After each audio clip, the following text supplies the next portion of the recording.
Alors, bonjour tout le monde, ça me fait plaisir d'être avec vous aujourd'hui pour ce webinaire qui s'intitule Partager le diagnostic de TSA avec son enfant. Je me présente, mon nom est Kathleen Patterson. Je travaille dans le milieu de la santé mentale depuis une vingtaine d'années déjà et parmi les différents rôles que j'occupe, je fais de la consultation aussi au niveau de la santé mentale. Donc aujourd'hui, on va discuter justement de ce sujet important, comment on peut aborder le diagnostic d'autisme avec son enfant. Donc, j'ai pensé que ce serait peut-être utile de commencer par partager un peu de ma propre expérience comme parent. Je suis parent de 2 enfants qui sont sur le spectre de l'autisme. Et puis, donc, j'ai passé à travers ce processus-là moi-même 2 fois. Si vous voyez dans ma diapositive, j'ai utilisé l'analogie d'un bateau en mer qui traverse une tempête parce que c'est un peu l'expérience que j'ai vécue. Donc, suivant le premier diagnostic qui remonte à déjà 20 ans pour mon premier fils, j'ai intitulé ça la tempête suivant le diagnostic parce que j'avais l'impression vraiment d'être perdue en mer et de pas trop savoir où m'en aller, de plus avoir de boussole parce que c'est pas une nouvelle à laquelle je m'attendais. Donc d'être perdu dans l'océan, que c'était un peu chaotique pour moi. Évidemment, j'ai reçu de l'appui, j'ai reçu des outils pour m'aider à naviguer tout ça, mais ça a pris un certain temps avant de savoir trouver mes points de repère, de me réorienter, de naviguer justement les eaux troubles, parce que l'annonce du diagnostic ne vient pas nécessairement avec un manuel d'instruction.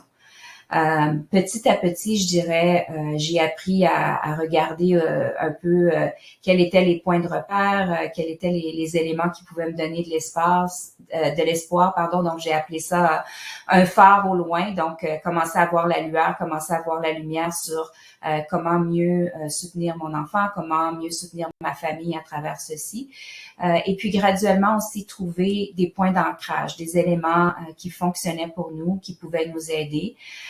Et mon dernier point que j'ai mis dans l'expérience, c'était un peu apprendre à choisir son équipage. Donc, quelles étaient les personnes dans mon milieu, que ce soit des professionnels ou des gens dans ma famille, des amis, qui pourraient m'appuyer aussi et qui pourraient appuyer notre famille à traverser des moments comme ceux-là, à naviguer l'univers, si on veut, des troubles du spectre de l'autisme. Donc, je voulais juste vous faire un peu ce partage-là pour que vous sachiez aussi que c'est une expérience que j'ai moi-même traversée. Donc, ce que je vous partage aujourd'hui, c'est des trucs aussi et des stratégies à travers lesquelles moi-même j'ai passé.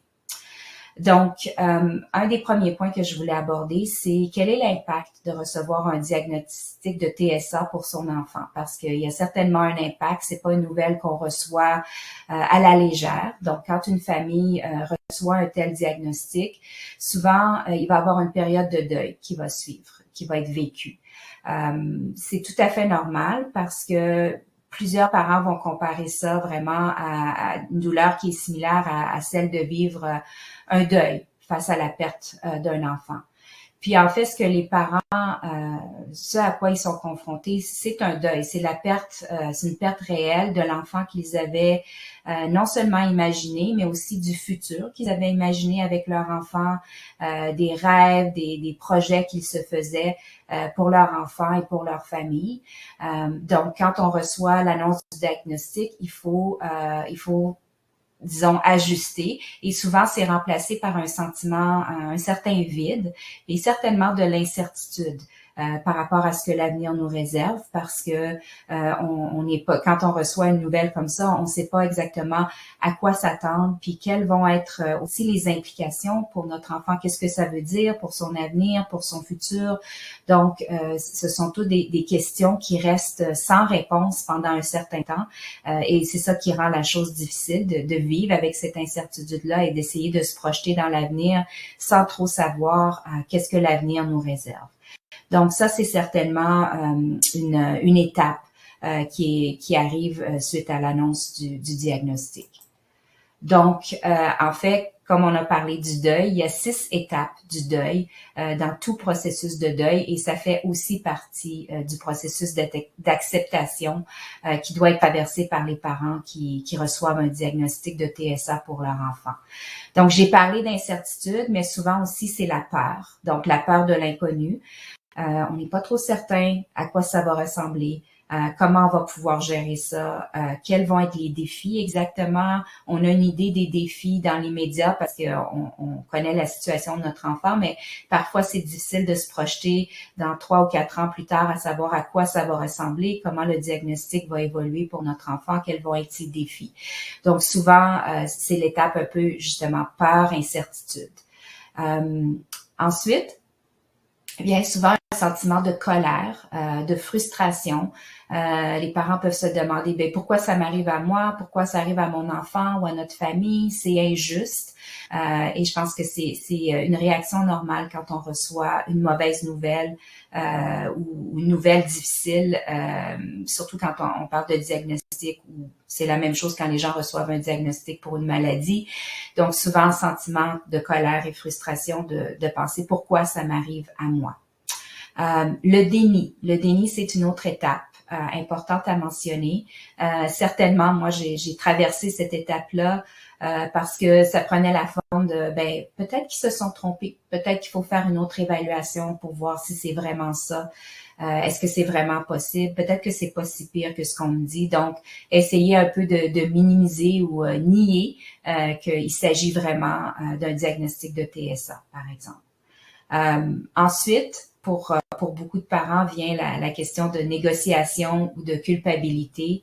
Négociation, ça peut être dans le sens de, bon, on peut, si on a des croyances religieuses, prier, dire, ben faites que ce soit pas trop sérieux, faites que j'ai pas à traverser trop de défis, ou encore ça peut être de la culpabilité. Est-ce que moi, comme parent, j'ai fait quelque chose de pas correct qui fait que j'aurais pu causer ce diagnostic-là pour mon enfant. Donc, qu'est-ce que j'aurais pu faire de différemment?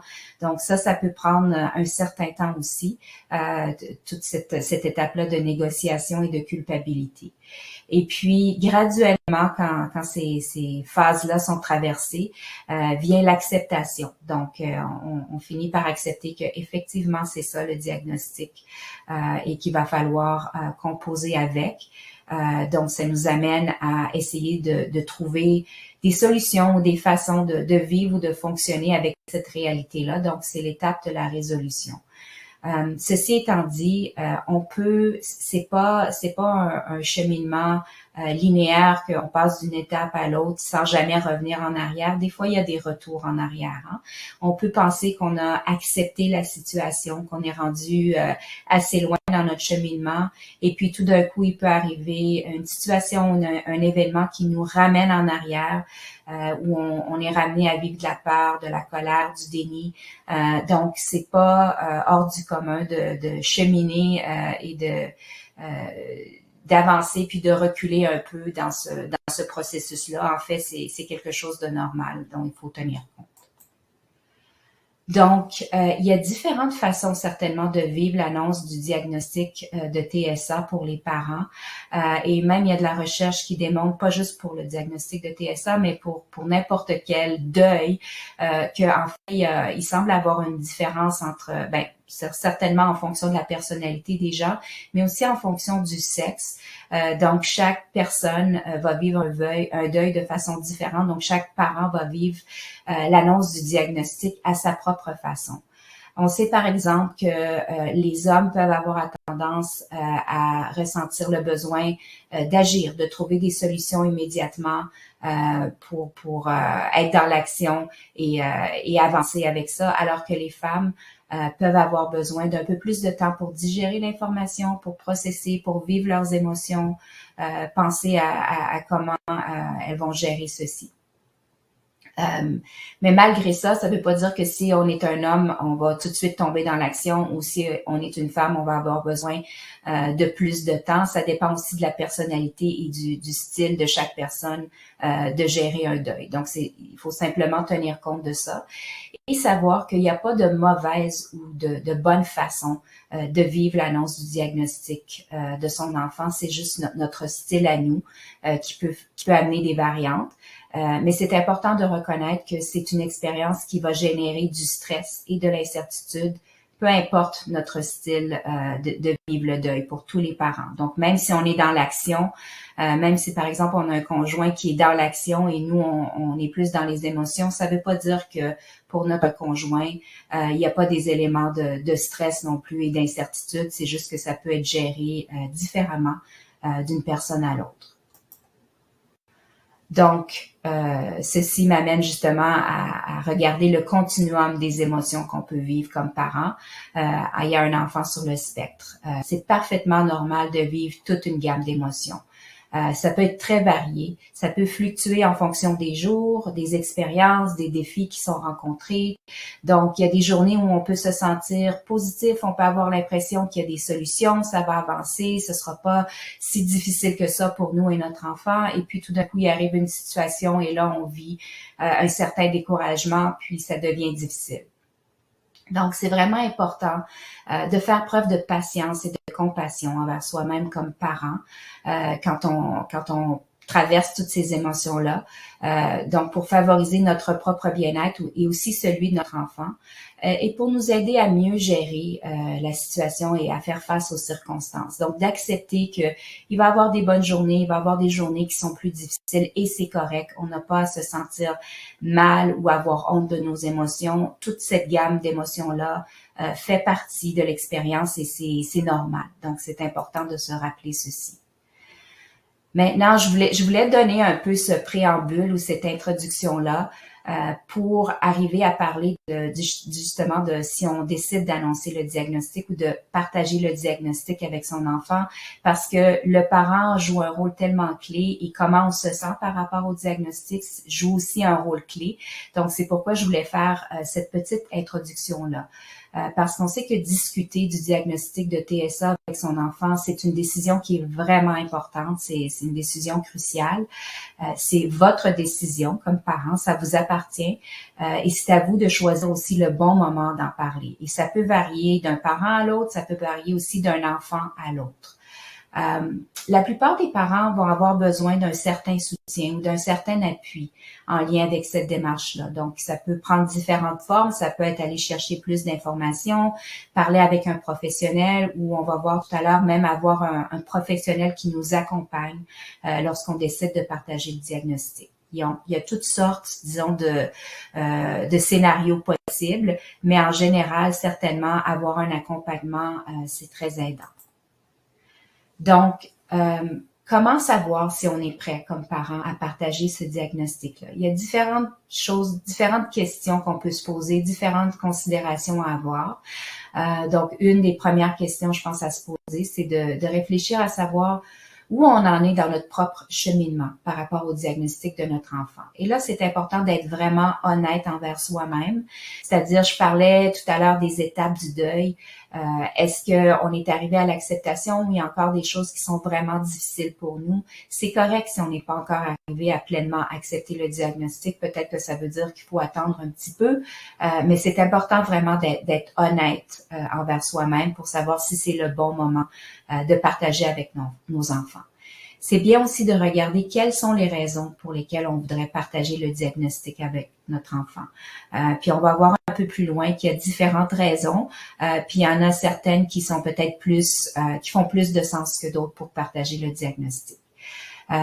Puis c'est aussi important de réfléchir donc à comment ça va se passer quand on partage le diagnostic. Donc, qu'est-ce qu'on va partager exactement avec notre enfant? Okay? Donc, quelle information on va être en mesure de donner? Et comment on va parler de ceci avec notre enfant. Donc, se préparer une espèce de scénario de comment on veut que ça se déroule. Okay? Et puis, est-ce qu'on se sent prêt à faire face aux différentes réactions possibles que notre enfant pourrait avoir? Et là, c'est important de se préparer à l'imprévu. Évidemment, on connaît nos enfants, mais c'est quand même une grosse nouvelle à leur annoncer. Donc, c'est important d'anticiper comment ils pourraient réagir, qu'est-ce qu'ils pourraient dire, quels pourraient être leurs besoins, et de se questionner à savoir, est-ce que je me sens outillée justement pour répondre aux différentes questions de mon enfant, mais aussi à ses réactions. Okay? Donc, savoir que justement, est-ce que j'ai les ressources nécessaires pour gérer ce genre de situation-là. Et puis aussi regarder à quoi ressemble mon cercle de soutien. Donc, quelles ressources j'ai à ma disposition pour m'appuyer, pour appuyer mon enfant une fois que le partage du diagnostic va avoir eu lieu. Est-ce que j'ai un réseau d'appui autour de moi, des gens auxquels je pourrais faire appel en cas de besoin, qui pourraient me soutenir dans ce processus-là? Parce qu'encore une fois, souvent les parents vont avoir besoin d'un certain soutien pour partager la nouvelle. Donc ça, c'est toutes des questions à se poser, je dirais, en préparation. Ce qu'on sait, c'est que l'acquisition d'une bonne connaissance des troubles du spectre de l'autisme et le degré d'acceptation en lien avec le diagnostic, c'est des éléments clés à considérer avant de partager le diagnostic. Donc, si on a une bonne connaissance, si on est quand même à l'aise ou on est avancé dans notre processus d'acceptation, c'est déjà des indicateurs qu'on est sur la bonne voie et que peut-être, on est effectivement à un moment où ce serait bien de partager le diagnostic. C'est aussi notre compréhension et notre ouverture face au diagnostic. Parce que plus on est ouvert, plus on comprend les différentes, je dirais, complexités du diagnostic, plus ça va nous aider à présenter l'information de façon plus positive à notre enfant et répondre à ses questions, parce que souvent ça vient avec des questions. Peut-être pas tout de suite quand on partage le diagnostic, mais souvent dans les jours, les semaines à venir, il y a toute une série de questions qui peuvent survenir de la part de votre enfant. Donc ça, c'est des éléments clés à considérer.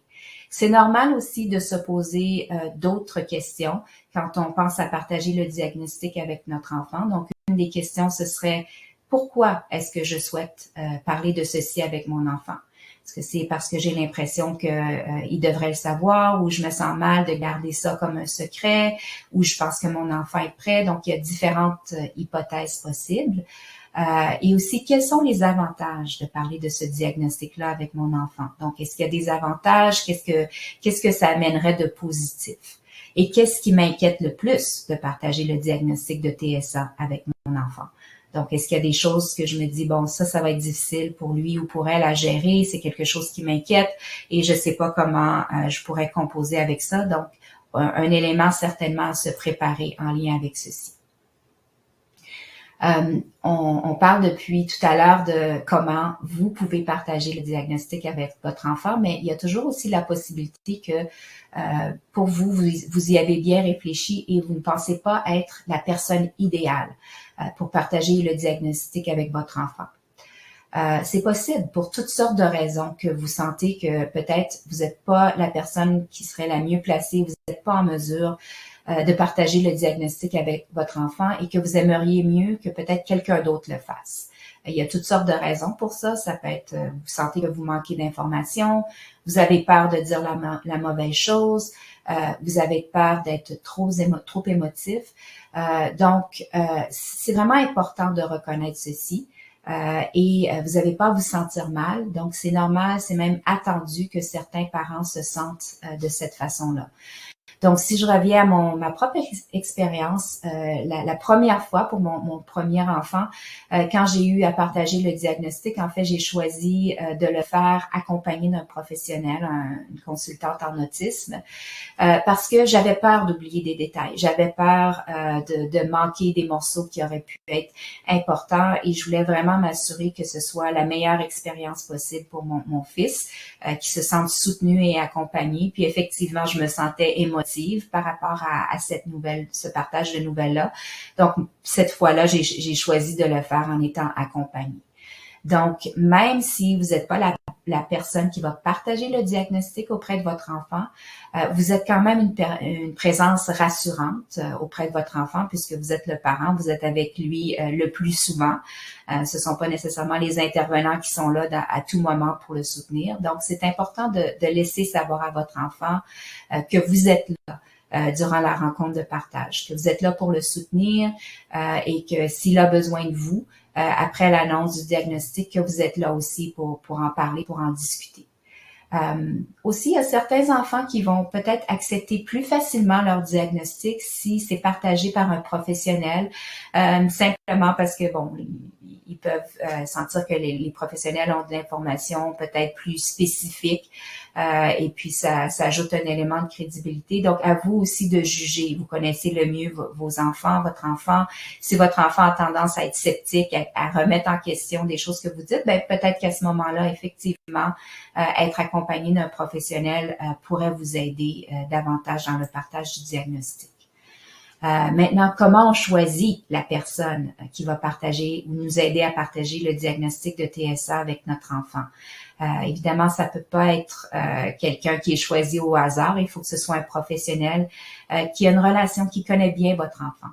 Donc, ça pourrait être un travailleur social au niveau de son école ou dans la communauté, un éducateur spécialisé, un médecin, thérapeute, donc un professionnel qui a une bonne expertise. Et puis, cette personne-là devrait posséder de l'expérience et aussi une compréhension des troubles du spectre de l'autisme et la façon dont un tel diagnostic peut impacter la vie de votre enfant. Donc, il faut vraiment que ce soit fait avec tact, que ce soit bien préparé, ce partage-là. La personne doit être préparée aux réactions possibles, justement, que l'annonce du diagnostic pourrait susciter pour votre enfant. Donc, comment elle va pouvoir appuyer et soutenir votre enfant s'il réagit fortement à la nouvelle.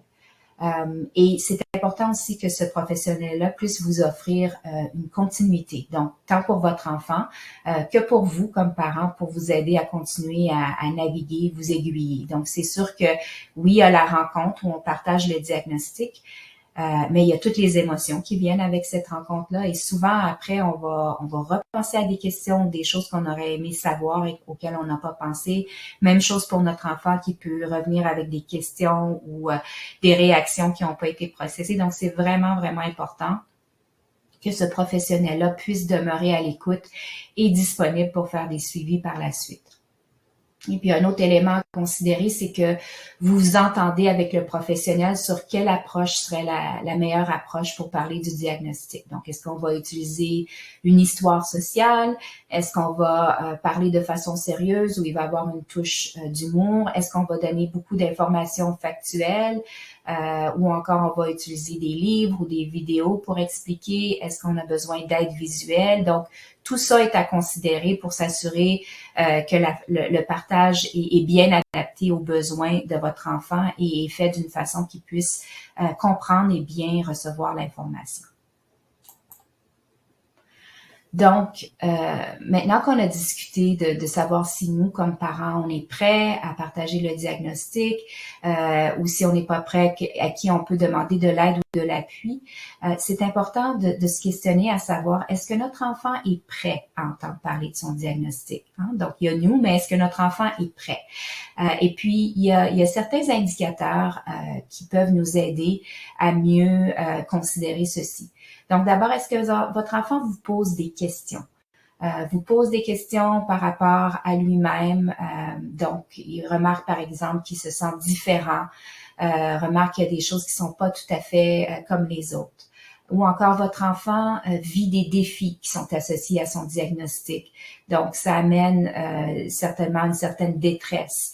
Et il peut vivre aussi des problèmes au niveau de son estime de soi. Peut avoir tendance à se décrire de façon négative ou encore peut se faire taquiner, par exemple, ou vivre de l'intimidation en lien avec son diagnostic. Donc, ça, c'est des éléments à considérer. Vous pouvez aussi, même si ces éléments-là n'étaient pas soulevés, vous pouvez simplement sentir que votre enfant est assez mature et sera capable de bien comprendre ou de bien gérer cette information-là et vous évaluer que ce serait un bon moment de partager. Donc, encore une fois, si je reviens à mon expérience, je vous ai dit que j'ai 2 enfants et qui sont sur le spectre et la nouvelle a été partagée 2 fois. Je dirais que l'expérience a été très différente au niveau des deux. Donc, pour mon plus vieux, il n'y a pas tellement eu les éléments plus hauts de se poser des questions, de se sentir différent. Je pense que mon fils aîné était assez confortable avec qui il était, mais il était rendu à un niveau de maturité où je pensais que c'était bien de pouvoir lui partager. C'était au début de l'adolescence, donc qu'il allait bien recevoir l'information et effectivement, ça a été le cas. Pour mon plus jeune, c'était vraiment les éléments qui sont soulevés, donc se sentir différent, se poser des questions, vivre des défis, avoir tendance à justement s'évaluer de façon négative. Donc, tout ça revenait assez fréquemment à un point où, à un moment donné, j'ai vraiment évalué que je pensais que c'était la meilleure solution de partager pour lui donner un contexte par rapport à ce qu'il vivait. Donc, évidemment, si on évalue que c'est un bon moment, que notre enfant est prêt aussi à recevoir son diagnostic pour les raisons qu'on a vues précédemment, il faut quand même se soucier de choisir un bon moment pour partager le diagnostic avec son enfant. Donc, on peut pas juste le partager n'importe quand. Donc, c'est important de s'assurer de choisir un moment où vous savez que vous êtes tous les deux calmes. Et aussi le temps, donc avoir suffisamment de temps pour avoir une discussion, pour engager le sujet et donner le temps à son enfant de recevoir, de digérer l'information, de poser des questions. Donc, on peut choisir peut-être une période où on sait qu'il y a un congé qui s'en vient, ou en tout cas une fin de semaine où on sait peut-être que notre enfant n'aura pas à retourner à l'école tout de suite avec cette nouvelle-là. Parce qu'on a parlé du processus de deuil pour le parent de recevoir cette nouvelle-là. Notre enfant ne vivra peut-être pas nécessairement un processus de deuil parce qu'il réalise pas, quand on partage la nouvelle, nécessairement toutes les implications. Ils ont peut-être pas la même vision ou compréhension du TSA que nous, on peut avoir, mais certainement, ils vont avoir des questions, ils vont avoir des inquiétudes, surtout à savoir comment ça va se passer pour moi à l'école maintenant que je connais mon diagnostic. Donc, c'est important de laisser du temps à notre enfant de processer, de digérer cette nouvelle-là. Et évidemment, votre enfant peut avoir accès à vous suite au partage de son diagnostic. Donc, c'est pour ça que je parlais de choisir peut-être une fin de semaine ou une période de congé où vous savez que dans les heures, dans les jours à suivre, votre enfant peut peut-être venir vous voir avec des questions ou avoir besoin d'un réconfort émotionnel, avoir besoin d'un câlin, besoin d'être rassuré par rapport à son diagnostic, versus si on le partage, disons, un soir de semaine et là, le lendemain, il retourne à l'école, ça peut être une expérience assez difficile. Donc, tenir compte de ça, de ce temps-là que notre enfant a besoin pour processer et aussi pour être là pour lui, pour le rassurer. On peut aussi débuter de façon graduelle avec les informations qu'on choisit de partager avec notre enfant. Donc, encore une fois, vous êtes expert de votre enfant, donc vous savez, vous êtes mieux en mesure de savoir combien d'informations il va pouvoir processer ou qu'est-ce qu'il va être en mesure de digérer. Donc, on peut y aller avec des petites quantités d'informations si on pense que c'est ce que notre enfant va être capable de gérer. Et moi, en tout cas, je me rappelle avec mon deuxième, c'est un enfant qui est très, très, très curieux, qui a énormément de questions et qui veut savoir beaucoup. Donc, je savais que quand j'allais partager le diagnostic, j'allais avoir besoin de lui brosser un tableau assez complet de ce que c'était pour l'aider à gérer son anxiété puis mieux comprendre. Donc, plus il y avait d'informations, en fait, plus il se sentait à l'aise et comprenait mieux qu'est-ce qui se passait. Donc, ça, c'est quelque chose de très personnel et qui peut varier d'un enfant à l'autre. Puis aussi, ça dépend des capacités et des besoins de votre enfant par rapport au partage du diagnostic. Donc, encore une fois, c'est à vous, je dirais, d'évaluer ce morceau-là. Mais c'est des composantes certainement très importantes à considérer. Donc, qu'est-ce qu'on doit partager? Hein? Ça, c'est une autre question. On a regardé ça un petit peu tout à l'heure, mais on y revient un peu plus en détail. Évidemment, je pense que vous pouvez commencer par partager les informations de base. Donc, le nom du diagnostic, qu'est-ce que ça signifie? Donc, il y a des enfants qui vont déjà en avoir entendu parler, peut-être qu'ils connaissent d'autres enfants qui ont ce diagnostic-là, et pour d'autres enfants, ça va être complètement inconnu. Ils auront aucune idée de quoi il s'agit, donc il va falloir leur expliquer un peu plus en quoi ça consiste. Vous pouvez partager des caractéristiques de votre enfant en lien avec son diagnostic. Donc, évidemment, on dit que c'est un spectre, les troubles de l'autisme. Donc, votre enfant n'aura pas toutes les caractéristiques, mais vous pouvez choisir certaines des caractéristiques qui font partie d'un trouble TSA auquel votre enfant pourrait s'identifier, par exemple. Et ensuite, je pense qu'il est vraiment important, c'est de discuter du fait que tous les individus ont des similarités, mais ont aussi des différences, ont des forces et des faiblesses. Ça, c'est simplement pour aider votre enfant à remettre en contexte son diagnostic et à comprendre que bien que ce soit une grosse nouvelle, que c'est peut-être difficile à accepter, que il ou elle n'est pas le seul à avoir des défis ou des différences, que c'est quelque chose qui est assez universel chez les êtres humains et de replacer ça dans ce contexte-là. Donc, vous pouvez expliquer qu'on a tous des domaines dans lesquels on excelle et d'autres dans lesquels on a besoin d'aide, et puis que il ou elle, c'est la même chose pour lui. C'est bien d'offrir des exemples aussi dans les personnes qui nous entourent. Donc, que ce soit dans notre famille, dans notre entourage. Évidemment, on peut utiliser des exemples de notre enfant qui a le diagnostic TSA. Donc, ça peut être, pour toi, parfois, c'est difficile peut-être de gérer certaines émotions face à des situations imprévues. Mais par exemple, tel ou tellement autre membre de la famille, lui ou elle, donc il n'y a pas ces difficultés-là, mais par exemple a des difficultés au niveau donc de sa vision. Maman, elle a besoin de porter des lunettes. Grand-papa, il a besoin d'un appareil auditif pour entendre. Il comprend pas toujours bien l'information. Donc, on peut utiliser des exemples concrets comme ceux-là pour essayer d'illustrer et d'expliquer à notre enfant que lui, ses défis vont prendre cette forme-là, mais il y a d'autres gens dans notre entourage qu'on connaît qui vivent d'autres défis et voici les formes que ces défis-là peuvent prendre. Donc, souvent en relativisant, donc les défis ou ce qui est un peu plus difficile, ça apporte une source de réconfort. Et aussi quand on est capable de puiser dans quelles sont les forces, quelles sont les choses que notre enfant est en mesure de bien faire, ça apporte souvent aussi un sentiment de soulagement que oui, ok, il n'y a pas juste du négatif dans ce qu'on partage, j'ai quand même des forces, j'ai quand même des capacités et on essaie de mettre l'accent là-dessus. Donc, si on regarde les raisons de partager le diagnostic avec son enfant, on a regardé des raisons qui pourraient indiquer que c'est un bon moment de partager, des raisons pour lesquelles on voudrait le partager, pas juste en termes de moment, mais qui pourraient aider ou soutenir notre enfant. C'est si on pense que ça peut aider notre enfant à mieux comprendre et à mieux expliquer certains des défis auxquels il fait face. Certains enfants peuvent se culpabiliser ou peuvent justement avoir une image négative d'eux-mêmes et penser que c'est leur faute s'ils ont des défis ou des situations comme ça qu'ils ont de la difficulté à gérer. Donc, le fait de partager, ça peut les rassurer qu'il y a une raison pourquoi ils vivent ces défis-là et que c'est pas quelque chose qui est de leur faute nécessairement. Donc, ça peut les aider de mieux comprendre certains événements peut-être qui sont arrivés dans le passé, certaines réactions qu'ils ont eues, en y mettant en contexte avec leur diagnostic, de mieux comprendre. Ah, c'est pour ça, par exemple, que je vais prendre un exemple chez mes enfants qui ont beaucoup de sensibilité au bruit, différents bruits, puis qui avaient beaucoup de difficultés, par exemple, mon deuxième à tolérer quand il y avait les pratiques de feu à l'école.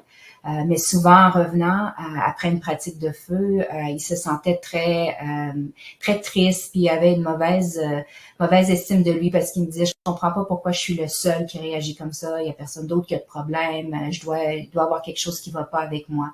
Donc, le fait de partager le diagnostic peut remettre les choses en contexte et dire, je réagis pas comme ça sans raison, c'est parce que j'ai une sensibilité et puis ça fait que ça crée un certain stress ou une certaine anxiété, donc c'est explicable. Donc, ça peut, comme je disais, aider l'enfant à comprendre le contexte et les raisons pour lesquelles il se sent différent. Et puis pour certains enfants, ça va amener un soulagement de savoir qu'il y a une explication et qu'on reconnaît en fin de compte ce qu'il vit et on valide que son expérience est vraie et réelle et qu'il y a une raison derrière ça. Et évidemment, à partir du moment où notre enfant est au courant de son diagnostic, c'est plus facile de se solliciter l'entourage pour de l'appui. Notre enfant peut avoir souvent un meilleur accès à des ressources du soutien adapté à ses besoins. Donc, certainement, ça peut être plus facile, je dirais, d'expliquer à notre enfant pourquoi, par exemple, il va avoir un appui spécifique à l'école, pourquoi il va avoir, disons, un plan d'éducatif qui est individualisé, s'il comprend que c'est en lien, par exemple, avec un diagnostic, versus s'il n'est pas au courant. Il ou elle peut certainement se questionner pourquoi moi j'ai tous ces services-là et les autres les ont pas. Donc, le fait de partager, ça peut amener un peu de lumière à ce niveau-là. Donc, il y a aussi les réactions possibles, comme je disais tout à l'heure, dont il faut tenir compte suite à l'annonce du diagnostic de TSA pour votre enfant. Donc, une des réactions possibles, c'est du soulagement, mais pour certains enfants, ça va être un bouleversement, de la tristesse à l'idée de savoir qu'ils sont différents, qu'il y a quelque chose de différent par rapport aux autres enfants. Ça peut être aussi les mêmes émotions que chez l'adulte, donc de la colère, un choc, un déni ou un rejet. Non, je veux pas avoir ce diagnostic-là. Non, c'est pas vrai. Donc ça peut être certainement quelque chose qui peut être observé. On peut même voir pour un certain temps une augmentation des comportements négatifs. Pour certains enfants, ça peut être aussi d'utiliser le diagnostic pour éviter certaines responsabilités. Donc, je vais pas faire ceci ou je peux pas faire ceci à cause de mon diagnostic de TSA. Et là, c'est vraiment important d'évaluer si effectivement c'est une limite qu'ils vivent, un défi, ou si c'est une façon d'éviter quelque chose qui est pas agréable, mais qui sont quand même en mesure de faire. Et certains enfants vont aussi avoir beaucoup de curiosité par rapport au diagnostic, surtout s'ils connaissent peu de choses à propos du diagnostic. Donc, il est fort possible qu'ils aient de nombreuses questions à poser. Donc, c'est pour ça que je disais tout à l'heure, c'est important comme parent de se sentir outillé et d'être prêt à répondre à ces questions-là. Notamment, il peut avoir des questions par rapport à l'avenir. Donc, à quoi ça va ressembler quand je vais être un adulte? Des questions comme je puise dans mon expérience avec mes enfants, mais est-ce que je vais être en mesure d'avoir une profession, de travailler? Est-ce que je vais être en mesure de réussir à l'école? Et pour moi, qu'est-ce qui est venu un peu plus tard, c'est maman, est-ce que tu regrettes, par exemple, d'avoir eu un enfant comme moi? Donc, c'est des questions qui sont assez lourdes et c'est important de se sentir outillé pour y répondre, sinon ça peut vraiment nous prendre par surprise. Donc, on va voir maintenant quelles sont des conséquences possibles de partager un diagnostic avec notre enfant. Donc, on a vu les réactions suite à l'annonce du diagnostic de TSA. C'est donc normal que votre enfant se sente bouleversé, déçu ou qu'il ait du mal à accepter son diagnostic. Donc, c'est important de lui donner le temps de processer ceci, de passer à travers les étapes comme nous, on doit passer à travers les étapes d'acceptation.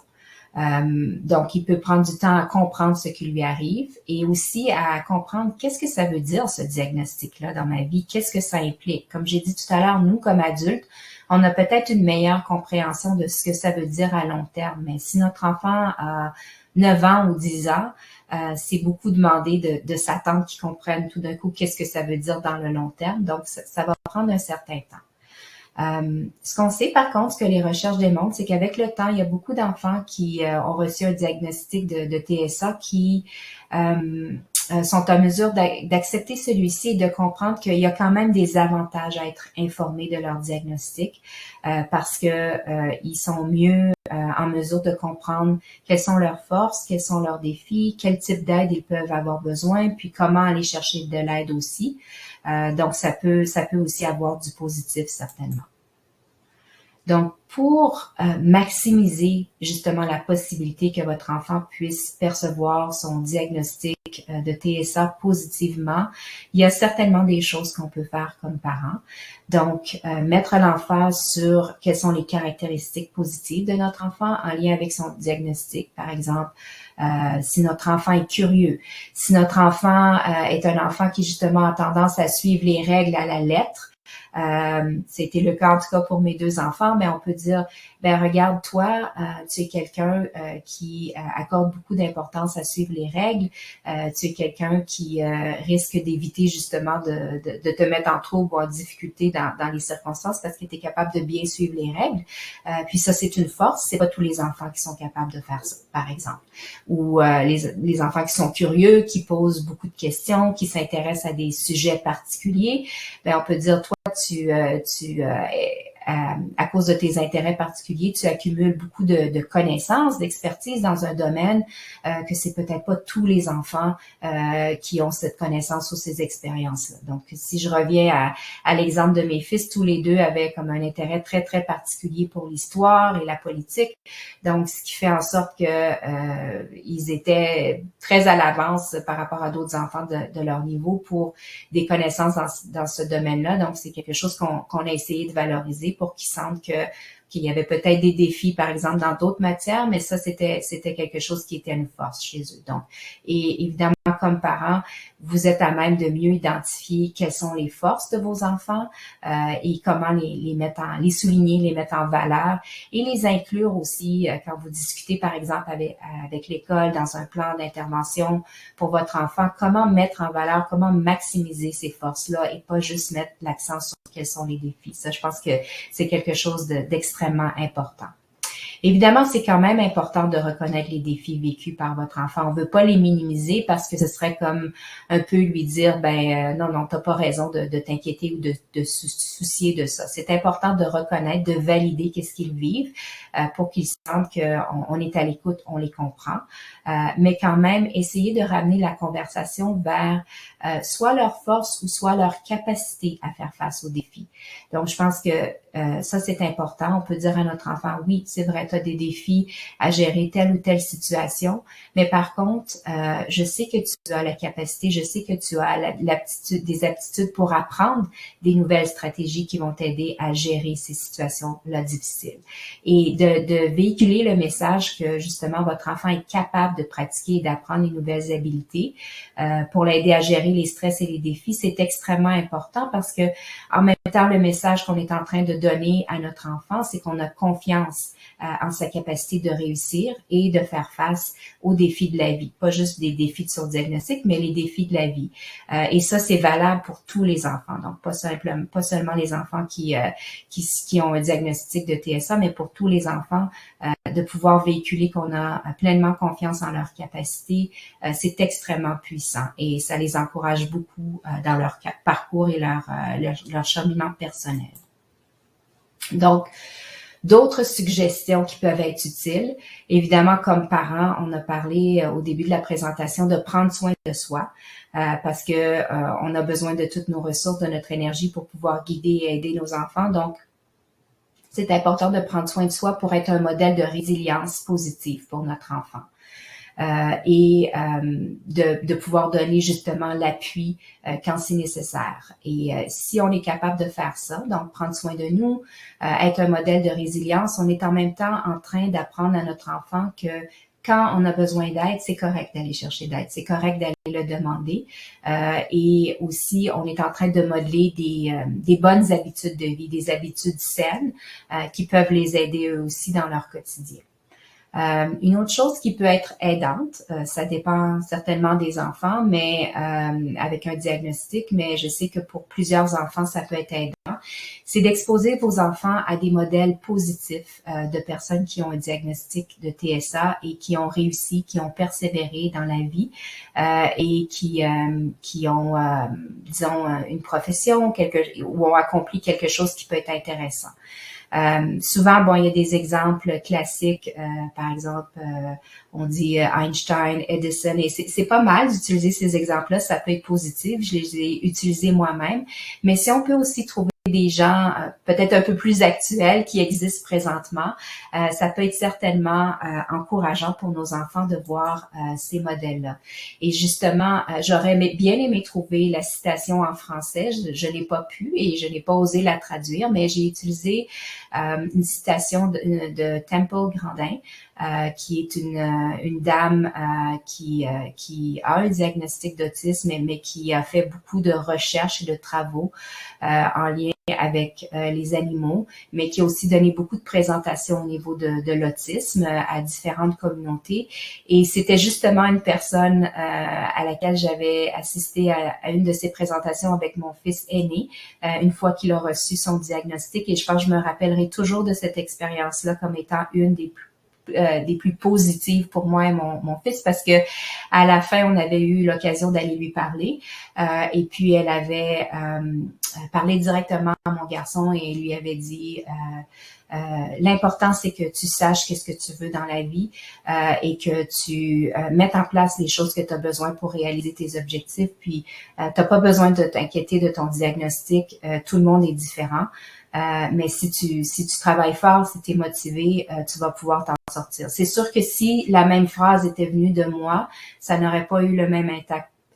Même venant d'un individu sur le spectre qui avait réussi très, très bien. C'est une dame qui a terminé son PhD, qui a publié plusieurs articles. Ça a eu un impact phénoménal pour mon fils et évidemment, moi, ça m'a touché profondément. Donc, elle a plusieurs citations, Temple Grandin, mais j'aime bien celle-là qui dit « The world needs different kind of minds to work together ». Donc, en gros, ce que ça veut dire, c'est que dans le monde, il y a de la place pour toutes sortes de cerveaux et d'esprits pour travailler ensemble. Et même si on a des façons de penser qui sont un peu différentes, il y a de la place pour ces façons de penser là aussi. Donc, ça conclut ma présentation. Je veux juste vous dire que donc là, il y a une période de questions, donc je suis évidemment disponible pour répondre à vos questions. Mais il y aura aussi une petite feuille qui résume un peu les éléments que j'ai dit qui est à votre disposition. Et à la fin de la présentation, j'ai mis évidemment les ressources que j'ai consultées pour ce webinaire, mais j'ai également ajouté une feuille de ressources en français qui pourrait vous être utile à consulter si vous songez à partager le diagnostic avec votre enfant. Donc, je vous remercie énormément de votre attention. Comme j'ai dit, ça m'a fait un grand plaisir de partager le webinaire avec vous, de vous partager mon expérience également. Et maintenant, si vous avez des questions, ça me ferait aussi plaisir d'y répondre. Merci.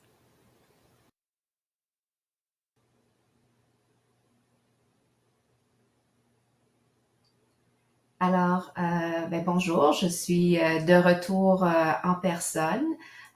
Et puis, je sais qu'il y a une question dans la boîte de discussion. Je ne sais pas, Mélanie, si tu pourrais juste me partager la question. Je ne suis pas en mesure de la voir et j'aimerais bien y répondre.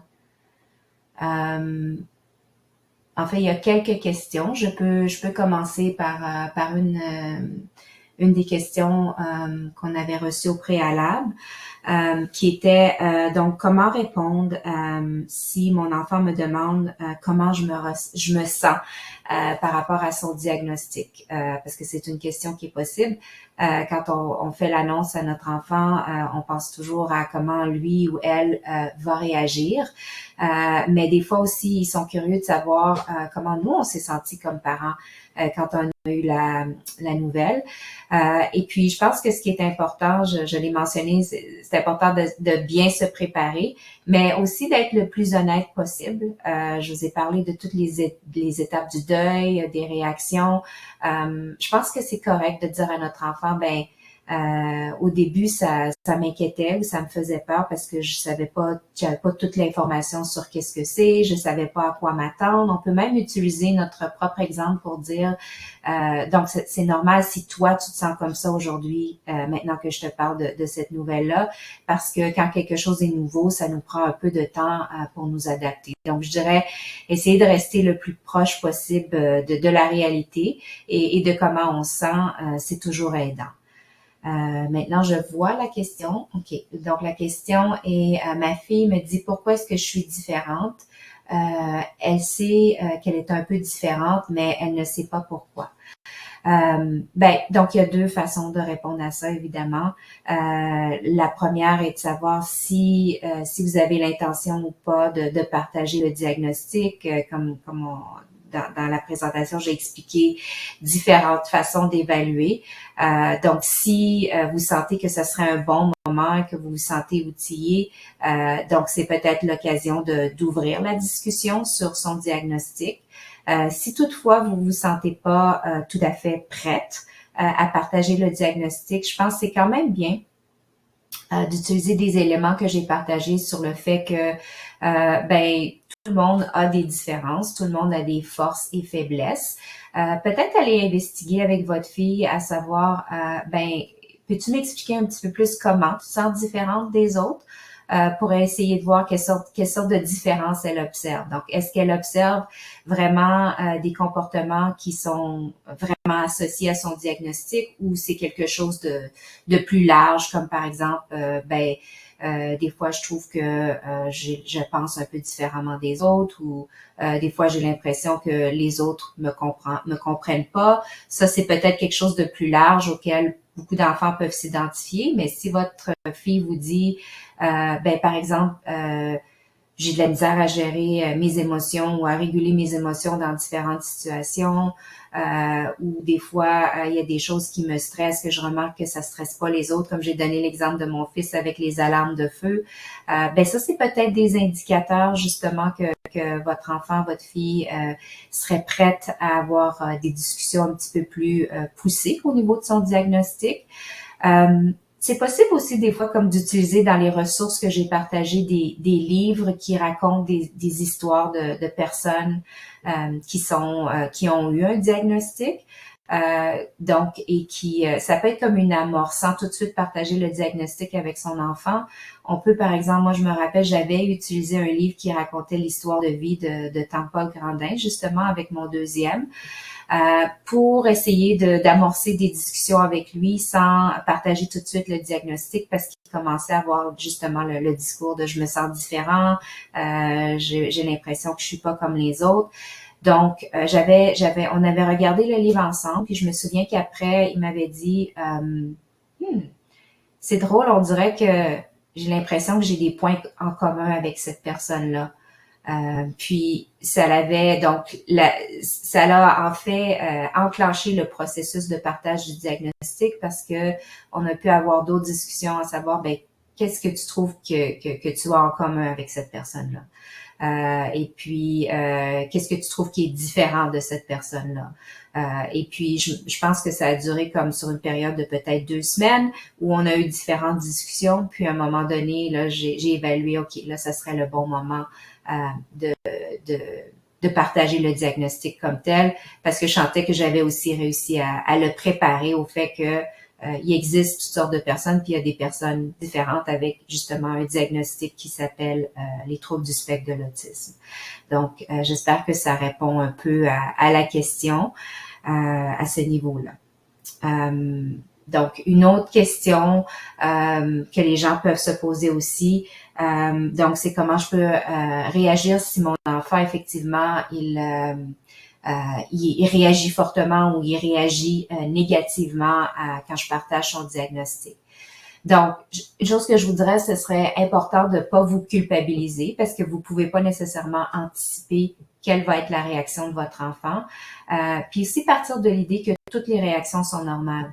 Donc, c'est fort possible que suite à cette annonce-là, c'est une grosse nouvelle, que votre enfant réagisse avec beaucoup d'émotions. Puis encore une fois, c'est important de lui donner le temps de passer à travers ces émotions-là, de les valider, de lui dire que vous comprenez que c'est une grosse nouvelle, mais qu'il n'est pas seul, que vous êtes là pour l'accompagner, que vous êtes là pour répondre à ses questions, mais que vous voulez aussi lui donner le temps de bien comprendre qu'est-ce qui arrive. Puis, je pense, en ayant aussi des ressources ou des professionnels pour accompagner, ça peut aider, mais c'est correct de garder en tête que ça peut aussi prendre un certain temps avant que la nouvelle soit acceptée, comprise par votre enfant. Donc, j'ai une autre question aussi qui est qu'est-ce que je peux faire si, par exemple, mon conjoint et moi ou l'autre parent, on n'est pas d'accord au sujet du partage du diagnostic de TSA. Donc, un parent dit oui, ce serait un bon moment, et l'autre parent dit non, il est pas prêt ou je ne suis pas prêt à ce qu'on partage la nouvelle. Faut savoir que c'est pas une course, partager le diagnostic, et c'est correct. Si, par exemple, un des parents a besoin d'un petit peu plus de temps pour se préparer ou encore a besoin d'être accompagné par un professionnel pour pouvoir partager la nouvelle. Donc, je dirais, c'est important aussi de tenir compte des besoins de l'autre parent parce que lui aussi va devoir faire face aux réactions de l'enfant si vous partagez le diagnostic. Donc, peut-être essayer de voir avec l'autre parent qu'est-ce qui pourrait l'aider à se sentir plus outillé pour partager le diagnostic. Je pense que ce serait une bonne idée. Une autre question, donc, si l'enfant a une image négative de lui-même et qu'il ne comprend pas non plus lorsque les autres ont des comportements qui ressortent comme différents et peuvent les juger comme bizarres. Le fait pour lui de connaître le diagnostic pourrait accentuer cette image négative de lui. Écoutez, c'est sûr que un diagnostic, ça peut toujours être reçu de différentes façons par un enfant, mais je pense que quand on a avec le diagnostic, le partage du diagnostic, ce que ça nous donne, c'est un contexte pour expliquer pourquoi certains comportements sont différents et pourquoi il peut se sentir différent ou peut avoir l'impression, par exemple, que les autres le regardent différemment. Ce que ça fait aussi, le partage du diagnostic, c'est que ça aide à se sentir moins coupable ou à se blâmer pour ses comportements. Donc, d'avoir un peu une base pour dire, ben, écoute, oui, des fois, tu as des comportements qui sont peut-être différents des autres, mais il y a une raison pour ça. Donc, ça peut être des raisons sensorielles, ça peut être des défis au niveau de la régulation. Et puis, si on a un enfant là, qui continue à avoir comme un discours négatif, donc pour dire ben justement, parce que j'ai ce diagnostic-là, ça veut dire que je suis moins bon que les autres. Je pense que c'est vraiment une bonne occasion d'essayer d'explorer toutes les différences qui existent autour de votre enfant, que ce soit avec des amis ou des personnes de son entourage, pour regarder au fond, expliquer que tout le monde a des différences. Et encore une fois, je reviens à l'idée d'utiliser des exemples positifs de gens qui ont connu du succès malgré des défis. Puis des fois, c'est pas obligé d'être des personnalités. Des fois, ça peut aider d'utiliser, par exemple, un enseignant, un éducateur ou quelqu'un qui a comme un diagnostic ou quelque chose qu'il a partagé et qui quand même réussit à bien fonctionner malgré ça. Donc, je pense que c'est important de se servir de ça. Mais savoir aussi que c'est un processus. Hein. Quand on partage le diagnostic, c'est normal qu'il y ait un certain temps pour essayer de processer, puis que ça se peut que ça vienne avec un sentiment négatif pour un certain temps parce que votre enfant, tout comme vous, a à gérer le sentiment de perte ou le sentiment de reconstruire, si on veut, son image de lui-même. Donc, cette nouvelle image-là doit tenir compte du fait que je suis une personne qui vit avec ce diagnostic-là. Donc, ça prend du temps et il faut s'accorder beaucoup de patience, lui accorder beaucoup de patience, mais aussi beaucoup de compassion. Une autre question que je vois, c'est les enfants peuvent utiliser le terme autiste de manière péjorative pour se décrire comme retardé. Comment alors renverser cette croyance si notre enfant l'a entendu et qu'on lui nomme son diagnostic? Alors, c'est une excellente question parce que je l'ai eu moi-même avec mes enfants. Et je pense que c'est important, c'est d'apprendre à nos enfants à travers le diagnostic qu'on partage j'ai le nom en anglais, le mot en anglais, là, mais des advocacy skills. Donc, comment revendiquer pour eux-mêmes, comment aussi éduquer l'entourage par rapport au diagnostic. Donc, ce que j'ai souvent dit à mes enfants, c'était ça, quand les gens utilisent ce mot-là de cette façon-là, c'est de l'ignorance. Donc, c'est parce que les gens ne sont pas au courant de qu'est-ce que ça veut dire exactement un diagnostic de trouble du spectre de l'autisme. Ils sont pas au courant que chaque personne qui est sur le spectre est différente, que c'est pas le mot autiste englobe pas tout le monde de la même façon. Toi, tu peux avoir certains symptômes, quelqu'un peut avoir peut le vivre tout à fait différemment, mais que les gens qui utilisent ça de façon négative sont des gens qui eux-mêmes ont besoin d'être éduqués et de mieux comprendre. Puis je pense que c'est possible aussi de travailler avec les éducateurs, avec l'école, pour justement éduquer au fond l'entourage.